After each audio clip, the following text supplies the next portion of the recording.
الحمد للہ وحدہ والصلاة والسلام علی من لا نبی بعدہ اما بعد قال النبی صلی اللہ تعالی علیہ وسلم من سب نبیا قتل ومن سب اصحابہ جلد او کما قال علیہ الصلاۃ والسلام۔ اعلیٰ حضرت امام اہل سنت الشاہ امام احمد رضا خان علیہ الرحمۃ والرضوان بارگاہ رسالت میں جناب احمد مجتبیٰ محمد مصطفیٰ صلی اللہ تبارک و تعالی علیہ وسلم کی جناب میں یوں عرض کرتے ہیں: زمین و زماں تمہارے لیے، مکین و مکان تمہارے لیے، چنین و چنا تمہارے لیے، بنے دو جہاں تمہارے لیے، دہن میں زباں تمہارے لیے، بدن میں ہے جاں تمہارے لیے، ہم آئے یہاں تمہارے لیے، اٹھیں بھی وہاں تمہارے لیے۔ دوستان گرامی، زبان پہ راشا طاری ہے اور آنکھوں سے آنسو جاری ہے، دل کپ کپا رہا ہے اس بات کو بتاتے ہوئے کہ ہمارے پیارے ملک ہندوستان میں ایک ایسا خبیث، ایسا لعین شخص جو کسی خاص مذہب کا چولا پہنے ہوئے ہیں، اور حقیقت یہ ہے کہ وہ نہ مذہب کا وفادار ہے نہ ملک کا وفادار ہے۔ آپ سب سمجھ گئے ہوں گے کہ میری مراد کون ہے۔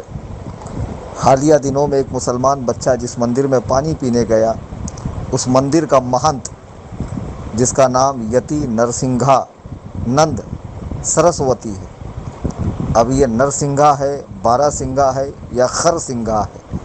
خر کہتے ہیں فارسی میں گدھے کو، گدھے کی سینگ ہوتی نہیں ہے۔ ویسے یہ انسان تو ہے بظاہر، لیکن یہ انسان نہیں ہے۔ اس نے جناب رسالت مآب صلی اللہ علیہ وسلم کی شان میں بدترین گستاخی کی، اور اسلام کے حوالے سے ایک پریس کانفرنس کر کے بہت کچھ بکواس کی۔ اپنے لوگوں میں بیٹھ کر ڈینگے ہانکنا، اور جب میڈیا اپنا ہو، لوگ اپنے ہوں، اور وہاں پر اس قسم کی بکواس کرنا بہت آسان ہے۔ اسلام کے حوالے سے جو اس کے اشکالات تھے، اسلام کے حوالے سے اگر کوئی اس کو ڈاؤٹ تھا تو وہ اس پریس کانفرنس میں ان 5,000 ملاؤں کو نہیں جو بار بار ٹی وی پر جا کر ذلیل ہو کر مار کھا کے عورتوں کے ہاتھوں سے آتے ہیں، بلکہ پڑھے لکھے علماء کو بلاتا اور ان کے سامنے اپنے سوالات رکھتا۔ اس نے جو پریس کانفرنس میں کہا کہ مسلمانوں کے پیغمبر محمد صلی اللہ علیہ وسلم کا کیریکٹر، ان کی تعلیمات، ان کا نظریہ ایسا ہے کہ مسلمان جان لیں تو اسلام کو چھوڑ دیں۔ اس کی اس بکواس کے خلاف پورے ہندوستان میں مسلمانوں کے دلوں میں شعلے بھڑک اٹھے، اور کئی جگہوں سے ایف آئی آر کی گئی۔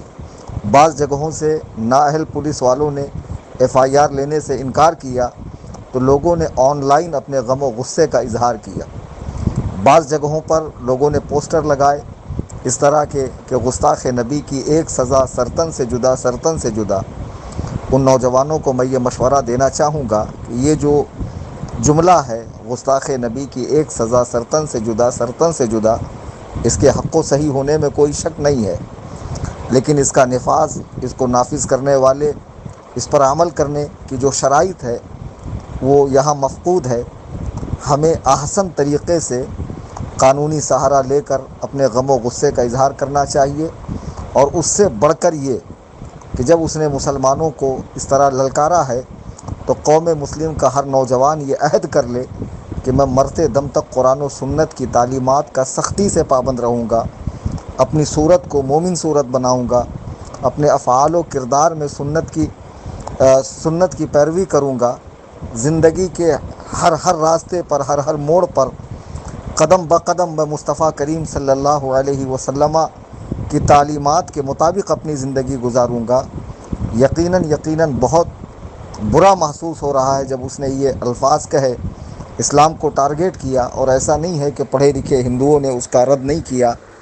میں نے بہت سے ہندو مذہب کی جانکاری رکھنے والے اچھے لوگوں کی باتیں بھی سنی جو اس کے خلاف ہے، اور وہ لوگ اس سے سختی کے ساتھ ناراض ہیں۔ اسلام پہ انگلی اٹھانے سے پہلے اسے خود اپنے مذہب کا گہرائی سے مطالعہ کرنا چاہیے کہ منو سمرتھی کیا کہتی ہے کہ اگر کوئی شودر سنسکرت کے شلوک سن لے یا کسی برہمن کو آنکھ اٹھا کر دیکھ لے یا برہمن کا راستہ کاٹ لے یا برہمن کے برابر بیٹھ جائے تو اس کے کانوں میں پگھلا ہوا سیسا ڈالا جائے، اس کی آنکھیں پھوڑی جائے، اسے درے سے مارا جائے، تو بھید بھاؤ اور اس طرح کی ظلم و زیادتی تمہارے یہاں خود موجود ہے۔ اسلام پر انگلی اٹھانے سے پہلے اپنے مذہب کا گہرائی سے مطالعہ کرنا چاہیے۔ میں اس کے مذہب کے حوالے سے کچھ نہیں کہتا، بس میں اتنا کہوں گا جو اس نے پریس کانفرنس میں آ کر میڈیا کے سامنے بیان دیا ہے۔ کیا اس وقت وہاں کوئی مسلمان موجود تھا؟ نہیں تھا۔ اس کا بھی یہ ویڈیو آنے کے بعد بہت سے لوگوں میں بے چینی پائی گئی۔ نوجوانوں نے ہمیں فون پر، واٹس ایپ پہ، سوشل میڈیا کے ذریعے کہ آپ کا جواب کب آئے گا، آپ کب کہیں گے۔ یاد رکھو، کسی عالم کا جواب دیر آئے، ہو سکتا ہے اس تک خبر دیر سے پہنچی ہو، اس کا مطلب یہ نہیں ہے کہ عشق رسالت کی آگ اس کی ٹھنڈی پڑ گئی ہے یا محبت رسول صلی اللہ علیہ وسلم میں کمی آئی ہے۔ جب ایک عام مسلمان تڑپ رہا ہے تو یقین جانیے جو نبی کریم صلی اللہ علیہ وسلم کی سیرت پڑھ چکا ہو اور قرآن کے حوالے سے، حدیث کے حوالے سے، تواریخ کے حوالے سے، اور بالخصوص غیر مسلم دانشوران جنہوں نے نبی کریم صلی اللہ علیہ وسلم کو دنیا کا اول نمبر کا انسان تسلیم کیا ہے، ہر اعتبار سے۔ بہرحال ہمارے ملک میں فضا خراب کرانے کے لیے، دو قوموں کو آپس میں لڑانے کے لیے، ہندو مسلم جھگڑا کرانے کے لیے اس قسم کے کچھ شر پسند عناصر جو مذہبی لباس پہنے ہوئے ہیں، اس کا یہ ناجائز فائدہ اٹھاتے ہیں، جبکہ مذہبی رہنما کا کام تو محبت، امن کا پیغام دینا، بھائی چارے کا پیغام دینا اور ملک کو ترقی کے راستے پر لگانا ہے، نہ کہ لوگوں کو لڑوا کر اپنی روٹیاں سیک کر مزے لوٹنا ہے۔ یہ سراسر غلط ہے۔ ایسا نہیں ہے کہ غیر مسلموں میں، ہندوؤں میں سب اسی ذہنیت کے ہیں، بہت اچھی ذہنیت کے لوگ بھی موجود ہیں اور باقاعدہ مسلمانوں کے ساتھ مل کر وہ پروٹیسٹ کر رہے ہیں، احتجاج کر رہے ہیں۔ میں قصہ مختصر یہ کہ اس خر سنگھا کو، بارہ سنگھا کو چیلنج دیتا ہوں۔ میرا نام ہے محمد کلیم حنفی رضوی، میرا موبائل نمبر ہے 9820672770۔ تیری آسانی کے لیے ہندی میں بول دوں 9820672770۔ میں کرلا ویسٹ ممبئی میں رہتا ہوں۔ الحمدللہ ثم الحمدللہ، میں ہندوستانی، میرے باپ دادا ہندوستانی، ہم یہیں پلے، یہیں بڑھے، یہیں پیدا ہوئے، اور رب نے چاہا تو یہیں ہمیں تدفین بھی نصیب ہوگی۔ میں تجھے چیلنج کرتا ہوں کہ اسلام کے حوالے سے جو بکواس تو نے میڈیا پر کی ہے، تو ایک مرتبہ اپنے حواریوں کے ساتھ، اپنے چاہنے ماننے والے بھکتوں کے ساتھ ایک مرتبہ ہمارا آمنے سامنے مقابلہ کر لے۔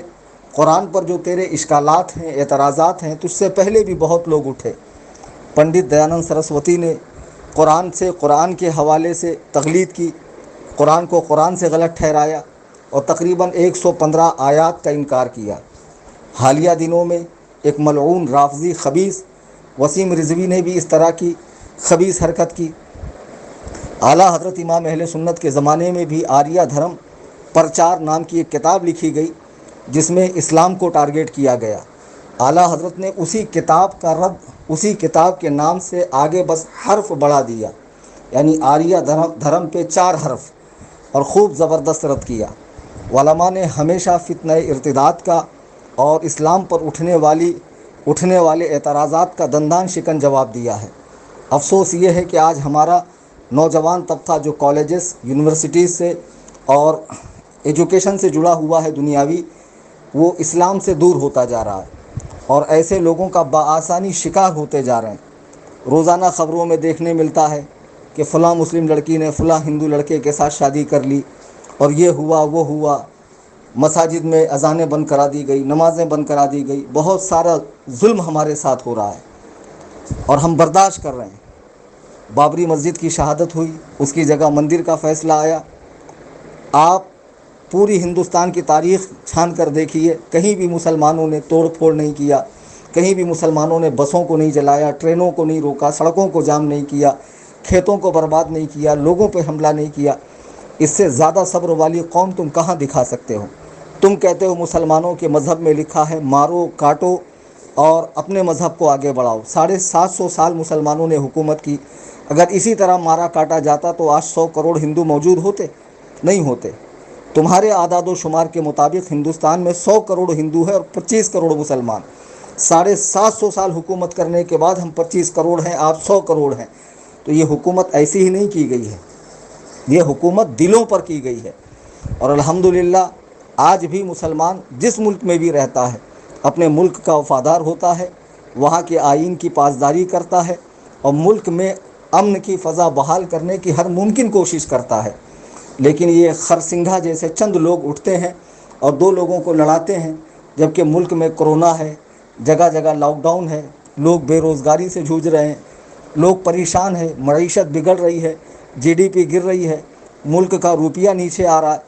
یہ سارے مسائل منہ پھاڑے کھڑے ہوئے ہیں۔ اس میں ہندو مسلمانوں کو لڑوانا، گورنمنٹ کی املاک کو نقصان کروانا، فساد کروانا، دنگے کروانا، یہ کہاں کی عقل مندی ہے؟ ہم حکومت ہند سے پھر کہتے ہیں کہ اس پر ایکشن لیجئے اور اس جیسے جتنے بھی بھڑکاؤ بھاشن کرنے والے وہ کسی بھی مذہب سے تعلق رکھتے ہوں، جو لوگوں کو لڑانے کی بات کرتے ہیں، انہیں فوراً جیل کے اندر ڈالا جائے۔ اور بہت مبارکباد ہیں وہ مسلمان، وہ ساری تنظیمیں، وہ ساری تحاریک، وہ سارے لوگ جنہوں نے اس کے خلاف FIR کی ہے۔ اپنا پرامن احتجاج آپ کرتے رہیے، اور وقت کا تقاضا یہ ہے کہ لوگ جتنی اسلام کی مخالفت کرے آپ اتنی سختی سے اسلام پر قائم رہیں، آپ اتنی سختی کے ساتھ نبی کریم صلی اللہ علیہ وسلم کی سنتوں پر عمل کریں کہ محمد سے وفا تو نے تو ہم تیرے ہیں، یہ جہاں کیا چیز ہے لوح و قلم تیرے ہیں۔ اللہ تعالی ہم سب کو مذہب حق، مذہب اسلام کا اتباع کرنے کی توفیق عطا فرمائے، اور اس پاکھنڈی، فسادی، آتنکوادی سرسوتی کو میرا یہ پیغام پہنچا دیا جائے، اور وہ جب چاہے جہاں چاہے میرے ساتھ ڈیبیٹ کر سکتا ہے اسلام کے حوالے سے، اور چند سوالات میرے بھی ہوں گے اس کے مذہب کے حوالے سے، وہ جواب دے دے۔ مجھے امید قوی ہے کہ قیامت کی صبح تک وہ میرے اس چیلنج کو قبول نہیں کرے گا۔ بس مسلمان سختی کے ساتھ اپنے دین پر قائم رہے۔ اللہ تعالی ہم سب کو قبول حق کا جذبہ عطا فرمائے، آمین ثم آمین۔